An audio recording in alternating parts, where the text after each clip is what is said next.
भगवान ने जाकर उस मर्द बालक को अपनी गोद में लिया और भगवान ने अपने मुख से कुछ वचन कहे। क्या कहा? भगवान ने कहा, यदि मेरा अखंड ब्रह्मचारी स्वरूप हो तो ये बालक जीवित हो जाए, यदि मैंने धर्म की रक्षा की हो तो ये बालक जीवित हो जाए, यदि मैंने कौरव और पांडवों में भेद यदि ना किया हो तो ये बालक जीवित हो जाए। जो भगवान का इतना कहना रहा, उस बालक ने अपने नेत्र खोल लिए, आंखें खुल गई, चारों ओर दृष्टि घुमा घुमा के देख रहा था, मानो परीक्षा कर रहा था कि मेरे कृष्ण कहाँ है, मेरे गोविंद कहाँ है, मेरे गोविंद कहाँ है। तो उनका नाम ही पड़ा कृष्ण। हाँ, परीक्षा कर रहे थे कि मेरे कृष्ण कहाँ है, मेरे गोविंद कहाँ है। तो उनका नाम ही पड़ा परीक्षित। बोलिए परीक्षित जी महाराज।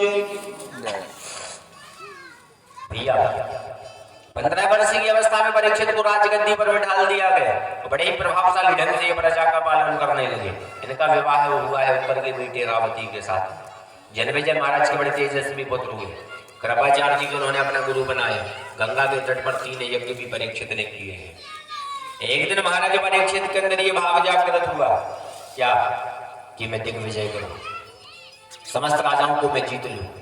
दिग्विजय करने के लिए महाराज परीक्षित जब निकले, अनेक राजाओं पर विजय प्राप्त कर दी, अंत में पहुंचे सरस्वती नदी के तट पर। वहां पर महाराज ने एक बड़ा आश्चर्य देखा। क्या देखते हैं? एक पांडवों को मत करूंगा।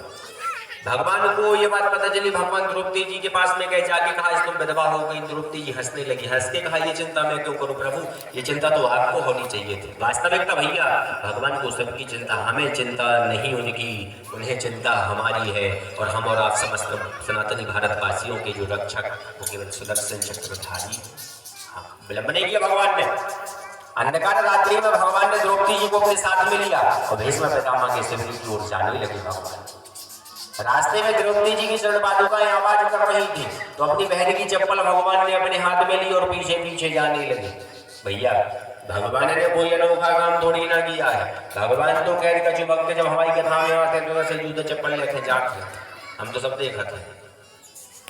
कथा में श्रोता लोग आते हैं इसी हेतु, कथा में कहीं कहीं श्रोता लोग आते हैं इसी हेतु की देखें कंठ कैसा कथा कैसी ये सुनाते हैं। कछु तो आज चलो प्रसाद तो मिल है, कछु तो जूते चप्पल चुराते हैं। जूता चप्पल लेने के लिए आए पंडाल के बाहर, जो अच्छे लगे पहन जाओ।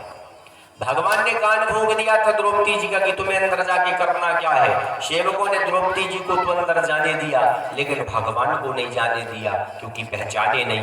द्रौपदी जी अंदर गई, भीष्म पितामह नेत्र बंद करके ध्यान में बैठे थे। द्रौपदी जी गई, जाके कहा बाबा प्रणाम प्रणाम प्रणाम। भीष्म